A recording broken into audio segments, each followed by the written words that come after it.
Nepal's Gen Z revolution. How social media ban brought down a government. Friends, what if I told you? The very generation often dismissed as lazy, addicted to phones, and incapable of real action, has just toppled an entire government. Yes. Gen Z in Nepal has brought the country to its knees. The Prime Minister has resigned. The Parliament is burning. And ministers are being chased down the streets by angry citizens.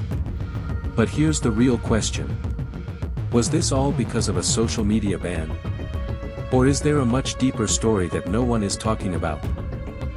September 8, 2025. Kathmandu, Nepal. Thousands of young people, most between 20 to 25 years old, some even in school uniforms, take to the streets. The protest begins peacefully. A march from Madagar Mandala to Parliament. But then, something happens that shocks the entire nation. Police open fire. Not rubber bullets. Not tear gas. Real bullets. 19 young protesters die on the spot. One of them, just 12 years old.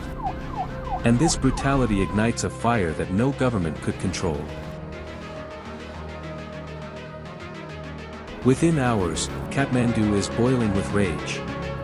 By nightfall, the anger has spread. Pokhara, Butwal, Bharatpur, Damak, all are burning. Curfew imposed at 3:30 p.m. Ignored. Tear gas, water cannons, barricades. Useless. Protesters set fire to the Prime Minister's residence. The Finance Minister is beaten in the streets. And tragically, the wife of a former Prime Minister dies when their house is torched. But friends, why did it come to this? Why did a social media ban trigger such chaos? The truth is, the ban was only the last spark. The fuel had been piling up for years: corruption, nepotism, unemployment, and betrayal of the youth. In August 2025, Nepal banned 26 social media apps. Facebook, Instagram, YouTube, WhatsApp, Snapchat, gone. Only TikTok survived. The government claimed it was to fight fake news and hate speech. But the youth knew the real reason. To silence their voices.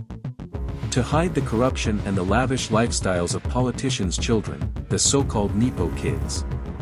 Hashtags like #NepoKids and #NepoBaby exploded. Comparisons between rich politicians' kids in Gucci bags. And poor youths coming back from Russia's war in coffins. Friends, imagine this. In 2024, youth unemployment in Nepal was 20.82%. That means 1 in 5 young people had no job. So many were forced to leave their country. Thousands even joined the Russian military just to earn money. For $1,000 a month, a fortune compared to joblessness at home. Meanwhile, politicians' sons flaunted sports cars and designer brands on Instagram. The irony? Impossible to ignore.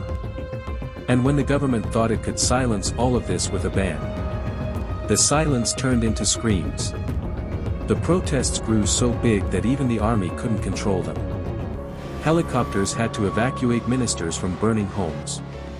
And finally, on September 9, 2025 at 2 p.m., Prime Minister KP Sharma Oli resigned. But friends, here's the real lesson. This wasn't just about social media. It was about a generation that refused to be ignored. Nepal's youth stood up against corruption, unemployment, and nepotism. And when their voices were silenced, they roared louder than ever before. Now the question is, what comes next for Nepal? Will democracy survive? Or will calls to bring back monarchy grow stronger? One thing is clear. Suppress the voice of the people long enough, and the people will become unstoppable. So friends, what do you think? Was the youth right to rise up? Or should there have been another way?